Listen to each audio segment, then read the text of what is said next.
Ferrari has just unveiled their 2025 Challenger and completed its first shakedown back at Fiorano. This Ferrari car is just completely different. The livery looks good, but the car itself has evolved top to tail. According to Ferrari, all the changes made to the SF25 over the winter period are set to make the car a proper championship contender, with better scope for in-season development. So what has Ferrari changed for the SF25 mechanically and aerodynamically? Starting from the front of the car, the front wing design is largely similar to that of the SF24. It continues the trend of being more inboard loaded. The mid-flap and the end plate seems to be more enhanced. The two upper elements still feature that roll tip at the end plate junction. This design choice is aimed at generating as much outwash as possible around the front tyres. The nose is fairly wide and boxy, similar to last season. This helps to direct airflow towards the underfloor with less turbulence. Not much has changed with the front wing design, and that is pretty much what I expect.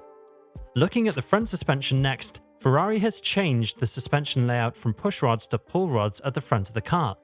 This is a big deal for Ferrari because McLaren and Red Bull have been running pull rod suspension for the last 2 years. Ferrari has been very hesitant to change its front suspension, and it has hurt them in certain races, while McLaren and Red Bull exploited the advantage of the pull rods, having a car that is competitive in almost every single track. There were some circuits where Ferrari was much better, such as Monaco, where curbing really hurt Red Bull and McLaren, but the aerodynamic benefits from the pull rods configuration is too hard to pass, so Ferrari finally decided to make the change to their car. Looking at the shape of the wishbones themselves, we can see how the carbon fibre has been profiled to create upwash to prevent dirty air from entering the underfloor. Looking at the upper wishbone's rear leg, we can see Ferrari implementing a solution similar to that of the Mercedes W15, apparent from the big outline shape where they are able to adjust the anti-dive angle. Mercedes tried this solution initially during the third day of pre-season testing last year, but eventually abandoned it. So it will be interesting to see how Ferrari employs this suspension trick.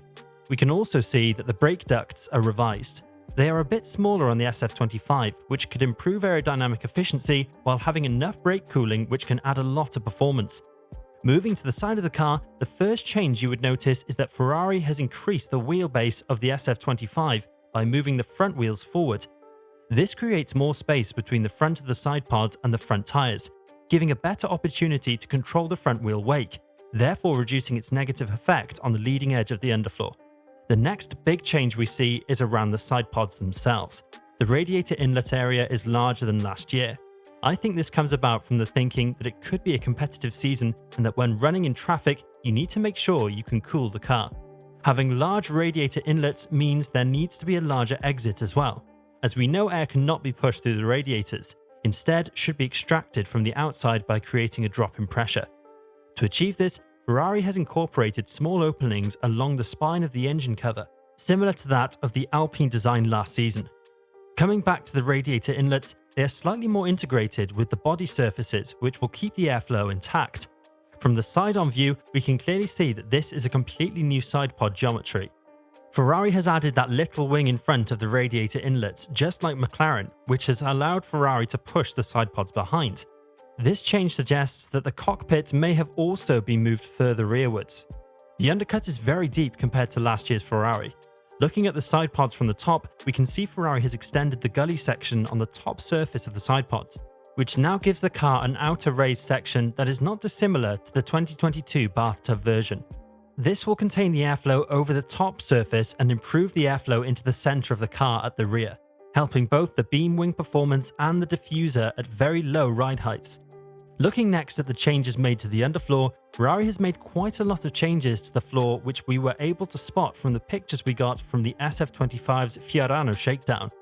Firstly, we can see that Ferrari has retained the single bib design, helps to keep the aerodynamic activity at the floor entrance much simpler.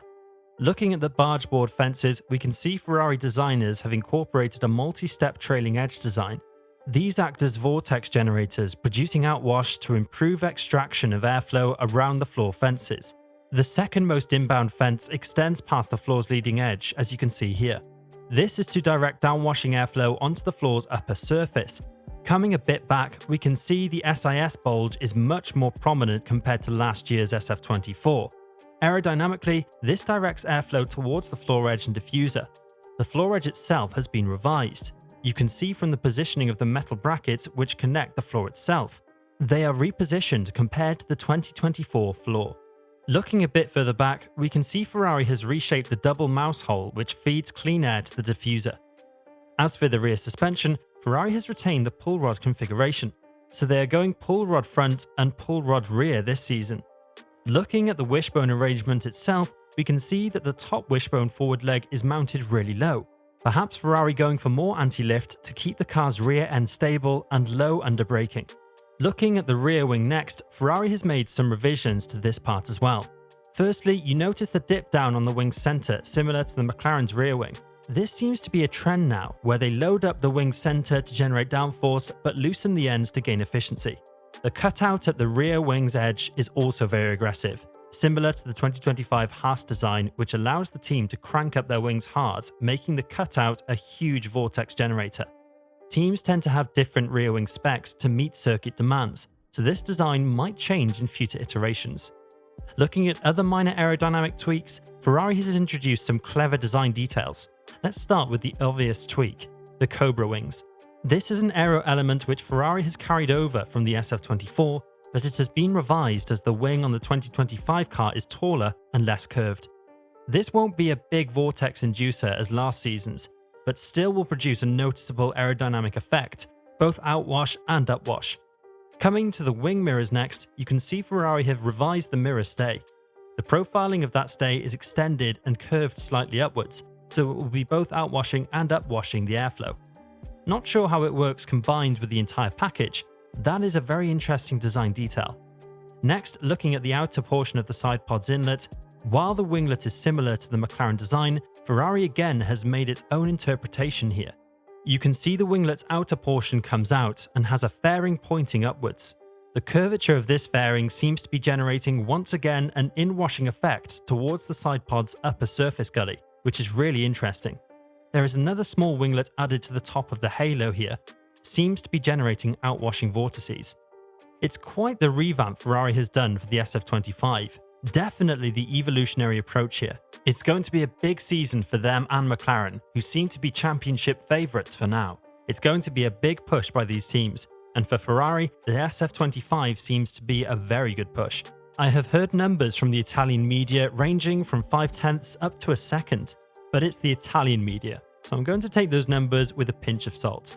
Pre-season testing will start in about a week's time, then we will really know where each team are relative to pace. What do you guys think about the Ferrari SF25? Share your thoughts and perspectives in the comments section down below. And on your way down, don't forget to subscribe to the channel to get notified of our future uploads to keep yourselves up to date about the 2025 Formula 1 season.